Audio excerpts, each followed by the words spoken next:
Three, two, one.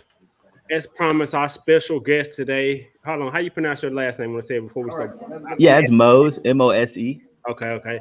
Well, as promised, our special guest, sports anchor at the ABC affiliate station in Austin, Corey Mose. Welcome to the show. First, thank you for taking the time out your busy day to hop on for the show, man. How you doing? Oh, sensational, man. No problem. Anytime we can talk Texas, I'm down to do it. Well, first to start for Houston, they got UT. It's been a long time before both of us was born since we last time they played each other. Hmm. Vibes like in Austin, facing getting ready as they get ready to play Houston.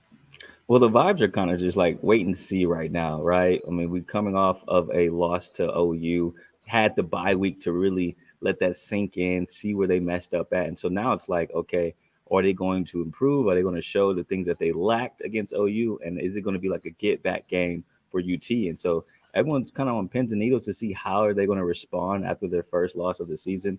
And they're hoping that it's, no offense, but in blowout fashion against a team that they don't think that should compete with UT. Are you getting the vibe that it's a big game? I know for Texas, it feels like every week is a big game because Hmm. it's UT. But for Houston fans, vibes for the fan base, the schools, it's a sellout, first sellout since they played Lamar Jackson, which I was there at the stadium. So this has been a long time since it's been a sellout. So for Houston, the fans are anticipating. In Austin, is it that same anticipation, or it's just like another week? Well, I mean, to be honest, another week because I mean, every game that Texas has played in, home or away, has been a sellout. I Right. mean, it's kind of like their farewell tour to the Big 12 now, and so every single team that they go on the road against, they sell out, and so they know this going into the season, going into this game that it's kind of like everyone hates you, and so their motto this year is embrace the hate, and so that's something that they've been doing throughout this year. But yeah, it's just like another sellout crowd, another team that hates burnt orange, and let's get it on and popping. Now, what have you seen from throughout the season so far from Houston? I mean, not from Houston, from Texas, game to game, especially coming off that loss. How have you seen them as they continue to kind of form themselves under Steve Sarkisian and kind of build that culture? He's been there for quite a while now. Got a number of recruits, a bunch of talent. Hmm. But what's have you seen and being around the players and the team and the program for them this season so far? Well, one of the biggest things that I've noticed is one of the biggest questions coming into the season was the running back position. You lose Bijan Robinson, you lose Roshan Johnson in that backfield, two NFL guys, and now it's like who's going to replace that talent? And surprisingly, it's been Jonathan Brooks. I mean, the kid's leading the nation when it comes to yards per carry. He's also one of the top guys when it comes to missed break tackles, well, forcing break missed tackles, I should say. He leads the Big 12 in rushing yards, leads the Big 12 in touchdowns scored. I mean, he's been balling out and kind of been a perfect replacement to Bijan. And so that was a surprise. And so now you have the running game really going and making it a focal point of this offense, which then, of course, opens up the play action, the things that Sark loves to do through the air, which is go deep and also attack the intermediate routes with Xavier Worthy and Adonai Mitchell. And so I think the running game has been a big surprise for Texas. And also, on the defensive side of the ball, that defensive line and the run defense, they're number one in the conference when it comes to stopping the run. They got a couple guys up front. Tavondre Sweat, he's been projected as a first round draft pick. And so you have these guys that are just space eaters up front. And so no one's been able to run the ball against Texas that well, except for OU. But that was more so Dylan Gabriel, the quarterback running, not the running back running. And so it'll be interesting to see how y'all's guy, Donovan, does when it comes to him using his legs, because that's something that he did while he was at Texas Tech last year when he beat Texas a year ago. Right, and that's something I'm gonna keep my eye on. But I think just watching Texas, of course, being from Texas, I'm from Dallas. Only Mm. time I root against UT is gonna be this week. I'm not gonna be one of those fans that I hate burnt orange or I'm not. Yeah, I'm from Texas first and foremost. respect, bro. Respect. I got to keep it 100. But within that, Quinn Ewers, man, I Hmm. love his temperament, his swagger. I love it seems to have a good command in regards to the offense, but a good command in regards to having the pulse of his team. And I think that's Mm. important playing that position that he has and having the run game like you just mentioned, and then the weapons on the outside, especially with Xavier Worthy. Mm. I'm feeling. Are you feeling like, or what are you hearing from him in regards to kind of having that bounce back game? Because he hasn't performed, I'm sure, to this what his standard of what he sets for himself. Yeah, and a lot of people look at Quinn's stat line from I guess 2 weeks ago now, and just talking about how he has those 2 interceptions. But if you take away those 2 interceptions on those first 2 drives, by the way, the rest of the game for Quinn, he was 29 of 30, over 300 passing yards and 2 touchdowns. I mean, you can't really ask for more, and one of the interceptions was off of a drop pass, so it's kind of just like Quinn's been playing well. But unfortunately, you take the L, you see those interceptions on the stat sheet, so it makes it seem like he hasn't been playing up to par, but he's had control over this offense since the beginning of this year. Another year under Coach Sarkisian's system always helps. But the biggest thing that we've seen improvement in is one thing that you mentioned was his vocal leadership. I mean, he may not be that guy in front of the cameras when the media, maybe not as charismatic, I should say, but on the sidelines during the game, he's the guy clapping to the offensive lineman saying, "Hey, let's go, let's get this going." He's clapping to the wide receivers like, "I'm gonna get the ball there to you, like just trust me." So he's a leader vocally on the sidelines, and that's something that he told us a year ago that he wanted to really improve on because he was a quiet guy last year. But this year, you can see that change. I don't know if it's because he cut his mullet off or what, but he's a different kid. And it's cool to see him take that step in leadership wise because they need that for this team to be successful. And what areas overall have you seen from last year to this year? I think they've learned quite a bit last year from some of the success and some of the failures that they had.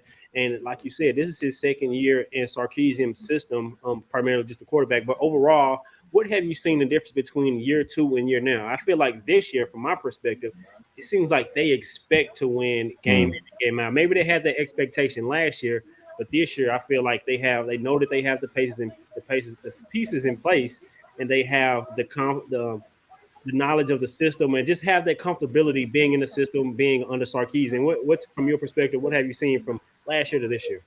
Yeah, you're totally right. I mean, you have a lot of guys on this team that was on the squad last year with high expectations. Of course, you had arguably the best college football player in Bijan Robinson last year in your team, so you expect to at least make the Big 12 championship game. They didn't even do that.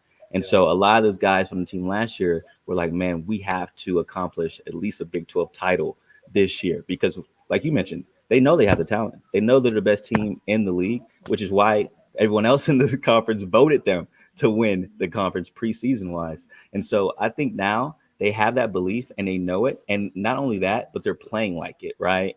Like if you look at Baylor, that's a team that usually they kind of play down to on the road in Waco. Texas dominates. A team like Kansas, they didn't have Jalen Daniels as starting quarterback. And so the expectation was you should beat this team by double digits. And what they do, beat the team by double digits. And so that's something that last year's Texas team, they may have played down to their competition, but this year they're not doing that. They're blowing people out, which is why this week is going to be very interesting to see if they keep that kind of same mantra going or if they go back to their old ways and play down the competition. Sticking with the offensive side, I think for Texas, you mentioned their offensive line and the success that they've had running the football, in which Houston, that's something that plagued them this season. They couldn't stop TCU running the football. They also couldn't stop Texas Tech running the football. They did a better job against West Virginia, was able to stop them in the running game. But do you think Texas will come out with the philosophy? And it's been a while since they had an offensive lineman drafted, which blows my mind. If I'm my mind, I think it's Justin Blaylock. Was that the last lineman that they had? I believe so. I believe you're right there. At least 5 years ago. Conor McGregor, because I know he played for the Cowboys. No, he Oh, wasn't. McGovern. Yeah, Conor McGovern. Yeah, you're right. Okay. But on the offensive side, what do you think they're gonna lean on to kind of attack Houston? You think it'll be kind of run first to play off the play action? Well, this offense is very balanced, and so they want to do both. They want to be able to run the football. That's the biggest thing that Sarkisian. A lot of people kind of have that mantra of he likes it slinging around. That's not the case. What he wants to do is set up all that with the run game. And so, of course, they're going to start off running the ball for sure. Take their deep shots when they have it. But yes, I think the main game plan is going to be to run the ball through the tackles, make sure they get 5 yards of carry, 6 yards of carry, and then hit them with some deep shots off the play action. What have you? We talked about the players, but as you just mentioned on Coach Sarkisian, what have you seen from him versus last year and this year? Any change in him as far as maybe how he interacts with the media, messages to the team or the media, anything like that? Yeah, I think one of the biggest things that I've seen so far with Sark is just being open and honest. Him saying our expectation is to win the Big 12 title game. I mean, that's something he didn't do last year.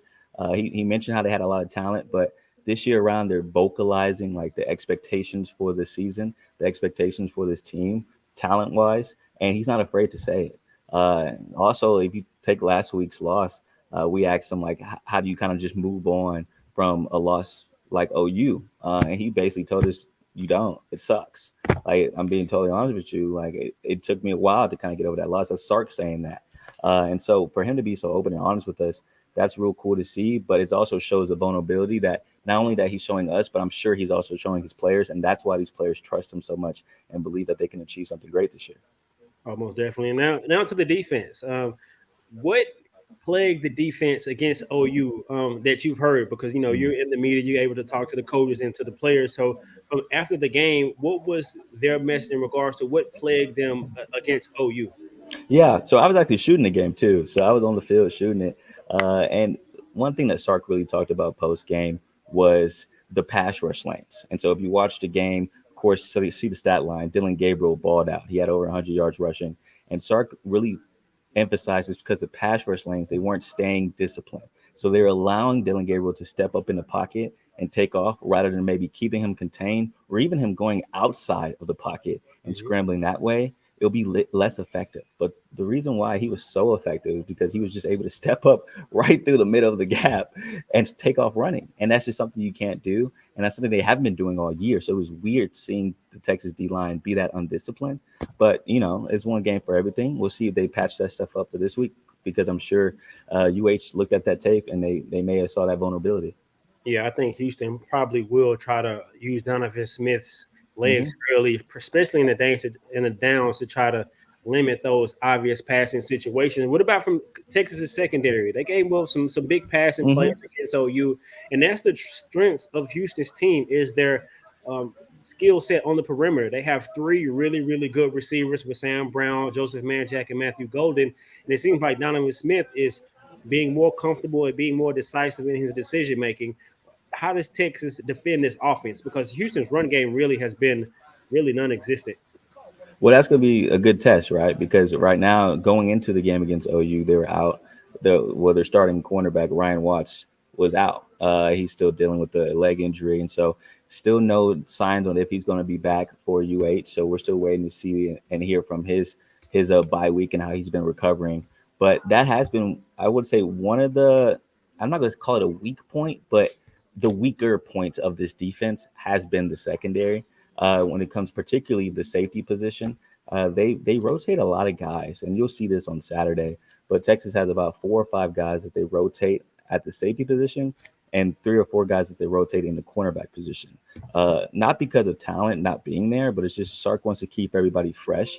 But sometimes when you have those type of different rotations, when it comes to secondary specifically, you need that communication, right? And so sometimes that communication is off, and you saw that in the last play against OU. There was no communication, so that's why there was a guy wide open in the back of the end zone for OU to score that touchdown. And so I think that's something to look out for on Saturday. How Texas is able to communicate, especially if UH loves to take those deep shots. How much of a UT crowd are you expecting? Because Oh, most, UT travels. UT definitely yeah, travels. they definitely travel. They're funny. They come to see the other team. And Yeah. it was often like that with the American, when they oftentimes they play a couple Power Five schools and they would really show up. And so this week it's a sellout. I don't know if to expect a lot of Houston fans, but I know Texas travel, so I'm kind of expecting a lot of burnt orange. Mm. That a lot of Houston is such a big city. It's a lot of Texas alumni, I'm sure, that live in the Houston area. Yeah, But yeah, for not sure. only that, with Texas traveling, And it's like a 3 hour drive, 2.5 hour drive, like yeah, something like nothing that. crazy. I'm not really sure. I think it could probably be maybe 40, Mm. 60% Houston, Texas. I'm not really certain, but what are you hearing for the crowd and them being ready and to travel for this game? Yeah, like you mentioned, UT fans are always going to travel, especially with something this close. Yeah. Now, if we're going out to like West Virginia, that's a whole nother question. I mean, a whole nother situation. But when it comes to UH, for sure, they'll make that trip. I've been on 2 road games at Baylor, and then I technically OU's a road game, but I don't know if that really counts. Right. But specifically at the Baylor game, UT did show up. They showed out. They had a little section. But it also depends on the school, right? If UH allows Texas fans to buy a certain amount of tickets, I know Texas has a rule at DKR that only a certain percentage of the seats can go to the opposing school. So Yeah. I don't know if UH has that same thing, but if not, I'm sure Texas fans will be down there. I know you like to stay neutral, being in your profession. You don't Yeah. really root for a certain team. But what's your expectations for Saturday? Does Texas bounce back in dramatic fashion? Is it a close game? What's your expectations? Well, to be honest, I think it's going to be at least a three-score game, but I don't think it'll be like that early. Texas has had a problem when it comes to playing schools like I'm trying to think, Kansas, Mhm. playing schools earlier this year, like Rice. They had slow starts in the first half, and so when you play these teams that you're necessarily supposed to beat, Texas has struggled with starting out fast, and then you factor in coming off a bye week, how that's going to affect the offense not being in a game for a week. You know, they're going to come out a little sluggish. So I do feel like Texas will have a slow start, but eventually they'll get the ball rolling, and I think they'll win by 3 touchdowns. Can Donovan Smith duplicate the success that he had Man, last year at Tech against Texas? y'all may Um, have to go for it like 10 times on fourth down, like Texas Tech did last year. That's how they won. They went for every fourth down. Yeah, and I watched his media availability earlier today, and he spoke about that experience playing against Texas, and it not only gives him confidence, but he feels like it's helping him kind of relax the other players that Mm. kind of approach it as just another game. What are you hearing in regards to defending Donovan Smith? Yeah, Coach Sarkisian actually mentioned him earlier this week about how like we know Donovan way too well, just about last year's game and the way he was able to kind of like dice up that defense.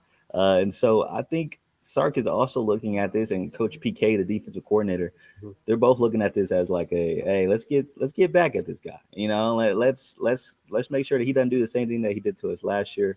And so they haven't discussed game plan with us because they never do. But I'm sure that the game plan is to keep him in the pocket, make him throw it. Don't let him get outside. Don't let him run the ball because that's how Texas got beat against OU. And so if they're able to keep everybody in the pocket, create some pressure, Texas has been able to get a lot of sacks this year, more than last year, and they're doing really well when it comes to the turnover margin. They were in the bottom half of the nation last year when it comes to turnovers forced. This year, they've had a turnover in every single game this year. So just a different team when it comes to creating turnovers and opportunities to get the ball back. So we'll see if they can force Donovan to throw some interceptions. For Houston fans, a lot of them saying you can go 1-11, 1-12, as long as you beat Texas. And Beat so Texas. that's how big of a game this is for a lot of Houston fans. They're anticipating it. I'm anticipating it.